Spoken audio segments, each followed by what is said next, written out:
Today we're talking about the Nintendo Switch 2, specifically some of my thoughts and opinions on it. Didn't really know what to think 2 weeks ago when this got announced. It's just like, feels like an iPhone upgrade.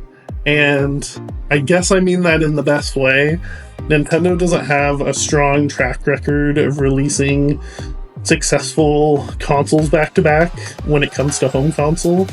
For handheld, they have a much greater track record, and since the Switch is somewhere between a handheld and a home console, it works perfectly for them. I think the interesting thing is looking at this in the lens of, will it beat the Nintendo Switch? Will this be truly another Nintendo Switch moment for all of us and Nintendo?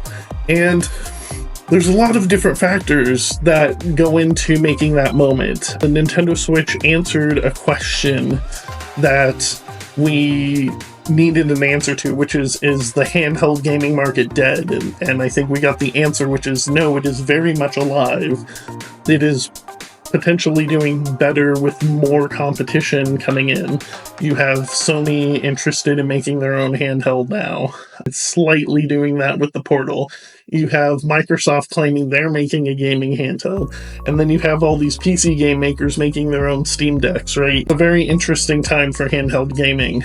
And while none of those PC gaming handhelds compare with the sales of the Switch, there are a couple factors we need to remember.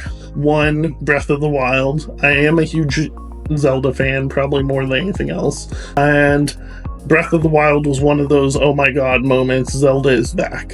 And so that was very strong for sales up front. We also had Mario Odyssey within the launch window, which totally helped.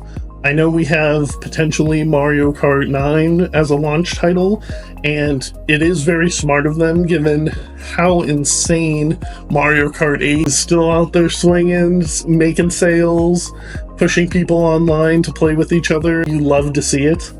I have a friend that still plays every night and even adjusted how she plays so she can compete better. So let's not count out Mario Kart. We could get into the pixel hunt of like, how big of a difference is it?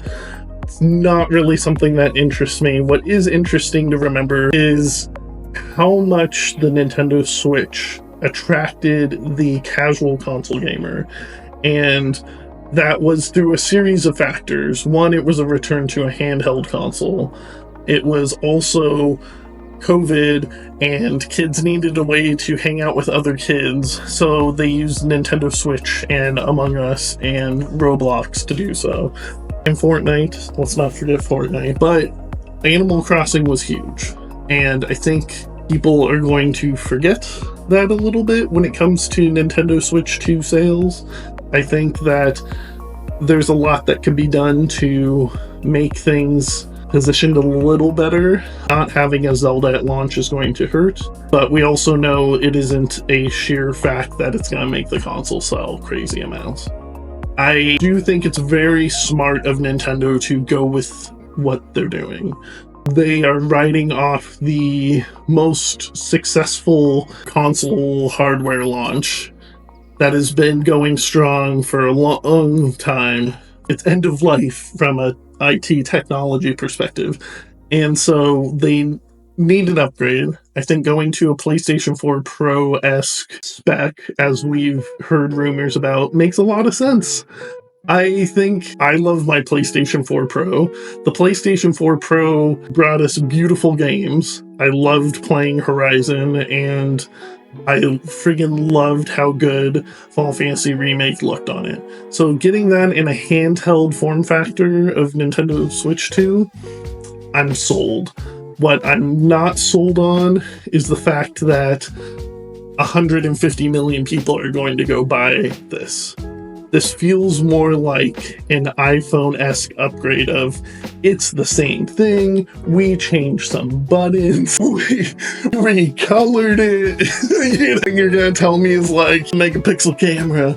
It's not a bad way to go. I have industry friends that used to look down on the Switch because it was no more powerful than an iPhone. And it's funny because Nintendo has carved out this niche for itself in the handheld gaming market and continues to prove to the rest of the industry that It's where people want to be. They want the flexibility of picking up their gaming and go.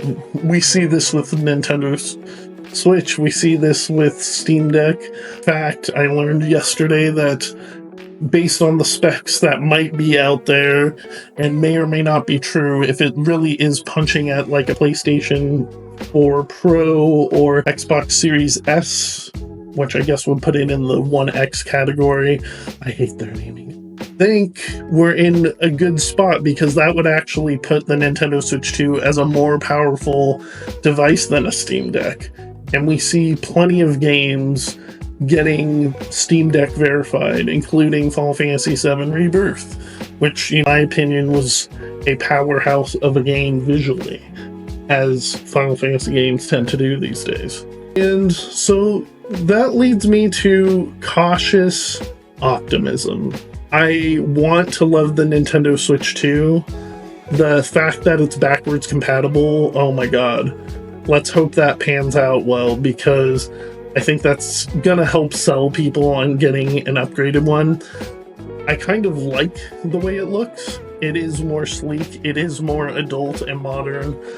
I think the magnetic latching system for the Joy-Cons is fine. The bigger screen is nice. We won't really know until it's in our hands, right? But everything seems to be good. I think putting Mario Kart 9 up as your front-runner game, very smart.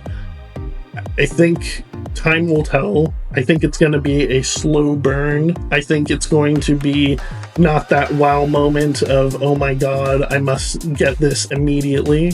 We're not getting a brand new Mario or a brand new Zelda.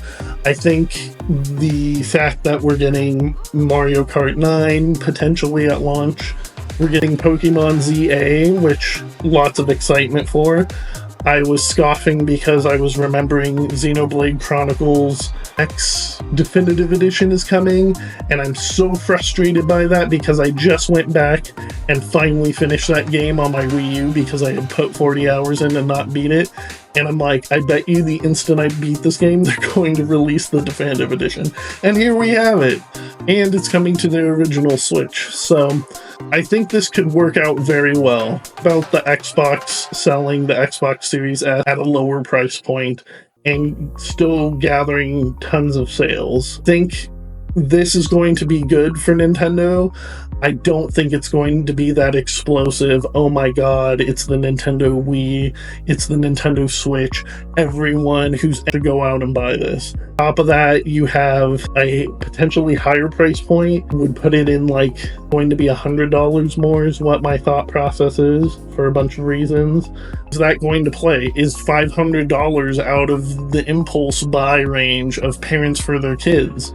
At that point, you're starting to kind of lean into, am I going to buy a Nintendo Switch 2 or am I going to buy my kid a smartphone?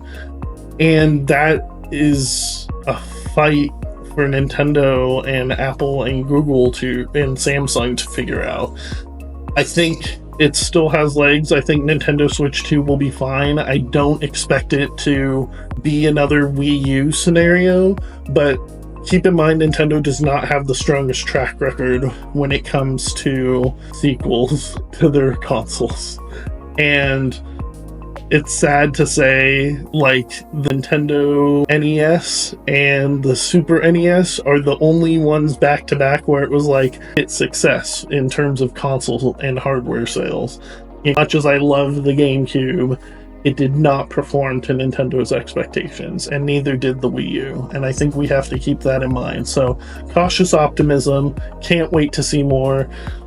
Let me know what you guys think of the Nintendo Switch 2 down in the comments, and if you like this video and want more of these Guyareto opinions, let me know. I'll see you next time.